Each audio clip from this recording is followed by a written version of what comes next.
Hello guys, ഞാനിപ്പോൾ നിൽക്കുന്നത് ദമാമിലെ Khobar എന്ന് പറഞ്ഞ സ്ഥലത്താണ്. ഇവിടാണ് എൻ്റെ വാപ്പി വർക്ക് ചെയ്യുന്നത്. ഞങ്ങൾ താമസിക്കുന്നതിൻ്റെ ഓപ്പോസൈഡായിട്ട് ഒരു പള്ളി വരുവാണേ. അപ്പോൾ ഇത് ഞങ്ങൾ വന്ന സമയത്ത് ഇതിൻ്റെ പണി സ്റ്റാർട്ട് ചെയ്തതല്ലായിരുന്നു. മാഷാ അല്ലാഹ് ഇത്രയായി. ഇനി നമ്മൾ കാണുന്നത് എൻ്റെ വാപ്പിയുടെ കൃഷിസ്ഥലമാണ്.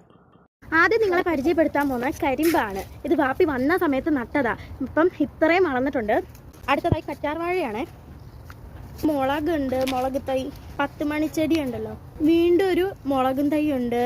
നമ്മുടെ നെല്ലിക്കാമരമാണിത്. വേണ്ട ഒരു മാതളവും കൂടി ഇവിടെ ഇപ്പോൾ ഉണ്ട്, മുരിങ്ങമരം.